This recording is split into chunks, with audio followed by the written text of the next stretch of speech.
This from Picky Oshi. The subject is surprise debuts are dead. Dear Keeping 100 crew, I remember back in the days where a surprise debut return meant something, but recently I've noticed that wrestling companies like AEW just announced them like it's not a big deal. This bothers me because part of why I love wrestling is the anticipation of a huge return. Do you think this is bad for the wrestler debuts? It's just not a big deal no more. P.S. Love your podcast. You guys are awesome. This is not me kissing nobody's ass. I still want to be kazooed by Conan and won't stop until I do. Keep up the good work, guys. Yeah, that's not happening. Yeah, he's not going to kazoo you. Well, I don't think this is accurate because AEW still utilize. Explain before you continue, just in case Picky Oshi doesn't understand. Explain to him the reason why he's not going to be kazooed or she. Yeah, because he's they giving requests. He says, "I still want to be kazooed by Conan. Right. I won't stop until I do." Right. So if you want something, wanting something is something that we will not give you. Well, here's the thing: there's not a lot of guys that would get a pop if like bro when they had the Butcher and the Blade and the Bunny debuted. Right. It's like it's like who is that? I think the Bunny's incredibly hot, but I think that if they would have done some real good vignettes leading up to it, and then they came out and made a big, why aren't you making a big thing out of it? Like when Ricochet showed up in WWE, who I always thought after Ray, he might be the next greatest high-flying wrestler. Bro, they introduced him like it was nothing. You know what I'm saying? Like he meant nothing. Here's another thing, too. I want to talk about this since you brought up his name. Yeah. Did you see what they did with Ricochet the past couple of days?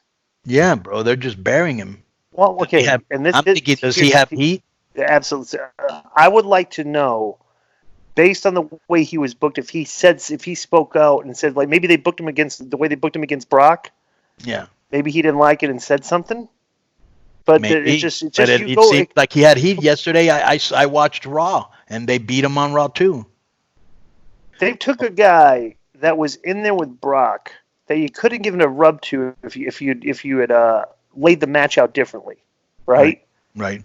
Instead, you beat him in a minute and a half, and then you had him got beat by some nobody. Yeah. I mean, you talk about just dropping a guy's stock like plummeting. That's like the coronavirus. Hit like the stock market. It's like his stock just like plummeted in 3-4 days. Yeah. There's been a report on Wrestling Observer Radio. I'm going to read you the text here. Meltzer said, I guess someone, asked a question, and Meltzer responded, I don't know what the mentality is.